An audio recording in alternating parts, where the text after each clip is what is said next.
Happy Turkey Day from the Eclectic Collection. Since today's all about thank yous, I appreciate your taking the time for tuning in. And if this is your first time listening to the show, thanks for choosing to be eclectic. A great big thanks to all of our subscribers, eclectors as I've come to call you.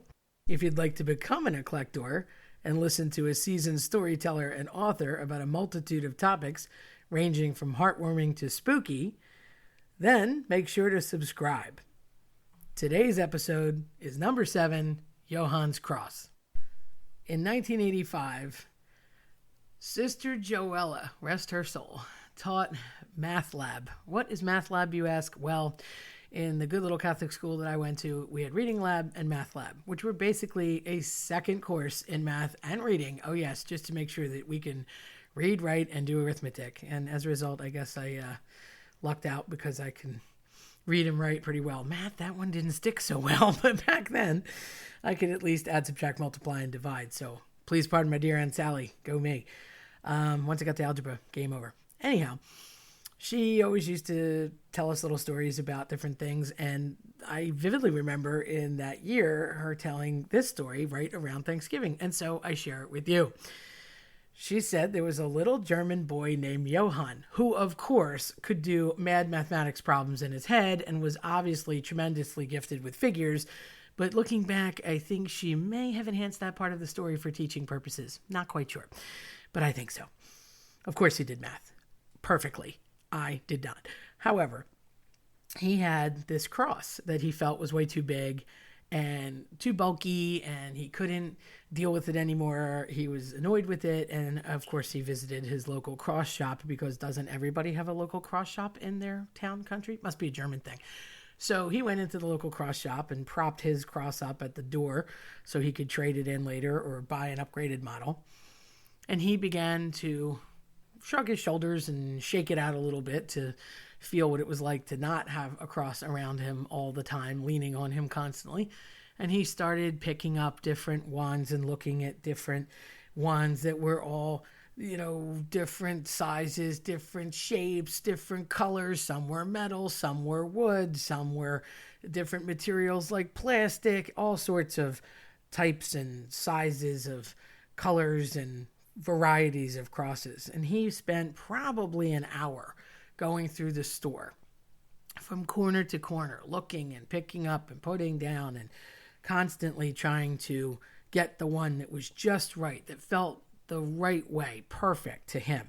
But he wasn't satisfied. After a good hour or so, he just felt very exacerbated that he couldn't find the one that would be just perfect for him. And then, when he was about to give up and just sigh and walk out, he finds this one cross. And he picks it up, and he tries it on, and he thinks it's really good. Finds it to be comfortable, thinks that it's got impressions in the right spot, put his hands in the right spot, sat on his shoulder pretty well, really was a comfortable fit, and figured that it might be the one for him. So he says, smiles, I think I got the one that's just right. He walks up to the shop owner and he says, I would like to trade my cross for this one. I think it is perfect. And do I owe you anything else, or could it be an even swap? And the shopkeeper looks at him very seriously and said, son, that's the one you came in with. And he was stunned. It took him a minute. But then he realized that what he had was just right for him. He never should have put it down. So, God's got a funny sense of humor. He only gives you what you can handle, even though it doesn't really feel like that all the time. That was his, and only his. It wouldn't make sense for anybody else to have his cross, and it wouldn't feel right for him to take anybody else's on. So he didn't really need to go to the cross shop. Moral of the story is, you don't know what you got until it's gone. With all the normal hustle that the holidays bring, and an extra level of crazy that came with this year, it can be tough to navigate all the responsibilities in life. But no matter how overwhelmed you're feeling, take a few minutes today to think about all that you do have going for you and appreciate it, because chances are those are the things that keep you going during the difficult times. The things that keep you motivated, that keep you on track or wanting to do more, try more, get up in the morning, get through the rough spots.